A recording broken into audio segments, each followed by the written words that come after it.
Magandang araw, halika, samahan niyo ko at tuklasin natin ang isa sa pinakamagandang sandbar dito sa Pilipinas. Walang iba kundi ang Cresta de Gallo na matatagpuan sa isla ng Sibuyan Island.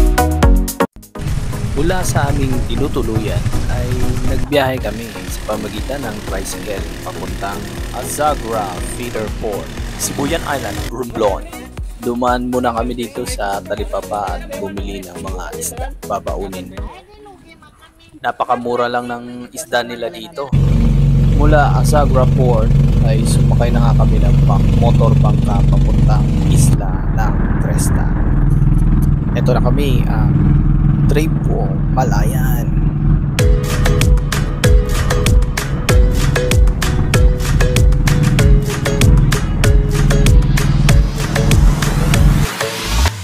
Nakarating na nga kami sa isla ng Cresta. Halos isang oras din yung biyahe. Napakalinis at napakagandang isla. Mahintulad ko yung white sand dito sa Vanishing Island sa Camiguin. Powdery white sand at crystal clear waters. Ito na yung mga kasama ko, naglilinis ng isda, naghahanda para sa aming tanghalian. Shoutout dyan, JR, Reg and Ferran, at kay Said, aming organizer. Libutin muna natin tong isla, punta tayo sa kabilang dulo.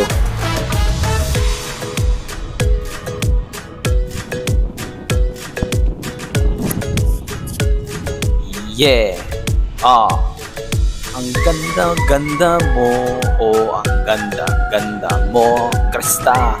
Ang ganda-ganda mo, isa kang ang Di Gallo, Cresta. Sa sobrang ganda ng tanawin, habang ako'y naglalakad dito, naalala ko yung aking asawa, yung dalawa naming bulinggit. Oh, tingnan nyo, napakaganda. Napakagandang isla. Namit gida. Hanggang dito na lang pala yung aking paglalakad sa kabilang dulo kasi may bahay na sa dulo, hindi na pwedeng pasukin. Explore natin yung island, guys. Kabilang dulo ng isla. Nakikita nyo ba yung isla na yan dyan? Puntahan natin yan. Saan tayo dito sa sandbar. Guys, kung papansinin nyo, dito galing yung hangin. Shout out, Dave. Yeah. Paglipat mo naman dito sa kabila, hindi na siya masyadong maalon. Binabaybay natin ngayon yung sandbar papuntang kabilang isla ng Cresta de Gallo. Right. Ito na pala yung dulo nung kabilang isla na tinuro natin kanina. Ganda. Mag-isa lang ako dito. Balik na tayo, baka maiwan tayo ng bangka. Siya nga pala, pagdating namin dito kanina, bandang 10, malapit ng 11, itong nilalakaran kong sandbar ay halos gabewang yung tubig. Ngayon, medyo hunas na. Ang tawag sa amin sa Cebuano, hunas. Nag-subside yung tubig. At naging photographer pa nga ako dito ng dalawang turista. Shout out sa inyo mga ma'am, sir. Shout out Sir Ferran, ang isa sa pinakamagaling magpalipad ng drone sa Pilipinas. Follow him at his Facebook page, Batanes Biyaheng Lokal.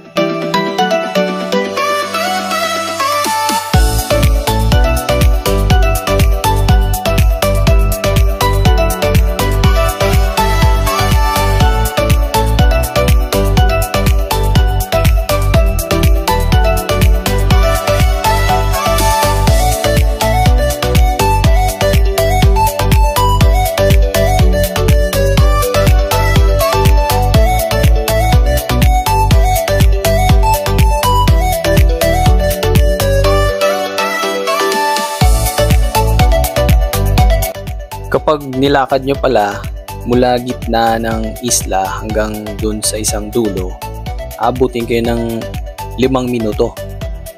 Tapos balikan 10 minuto. Pag nilakad mo naman yung kabilang dulo, 5 minuto ulit. Balikan 10 minuto. So, kung lalakarin mo itong buong isla, ikutin mo, Abutin ka lang ng 20 minutes. Naikot mo na tong buong isla ng Cresta de Gallo. Ito pala yung lighthouse ng Cresta de Gallo. Pwede itong mapuntahan basta magpasama lang daw ng bantay dagat.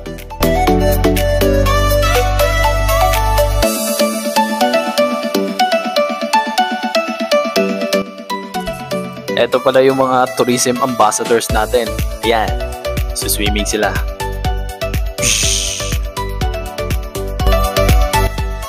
Ito yung kabilang dulo ng isla. Hindi namin siya napuntahan kasi may bahay. Nandun nakatira yung nagbabantay dito sa isla. Pwede daw siyang mapuntahan, iikot ka dun kapag punas yung tubig. Dadaan ka lang sa dalampasigan. Kung kayo ay mag-day-tour lang, kailangan makauwi agad kayo bago mag alas 3 ng hapon kasi yung alon malakas na, pati yung hangin medyo delikado ng pumalaot, kaya agahan nyo pag uwi.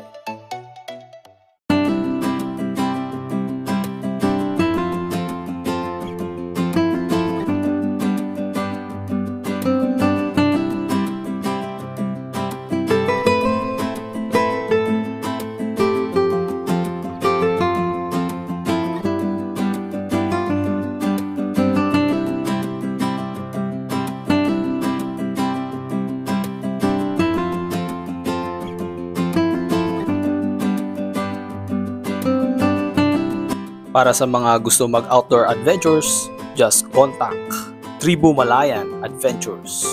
Lagay ko lang yung links sa comment section.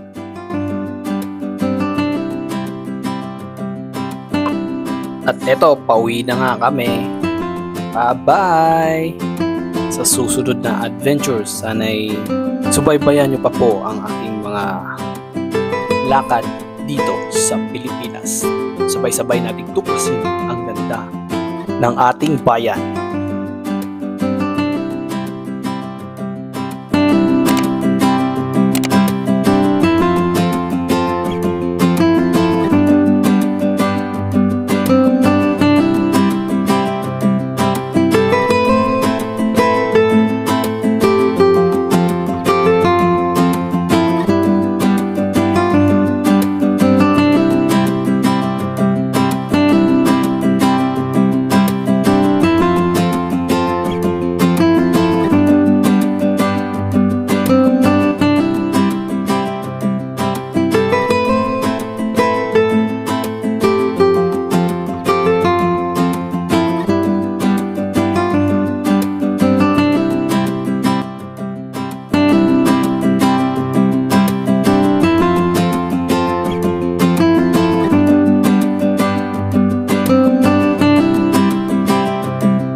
Thank you for watching. To support my channel, please like and subscribe.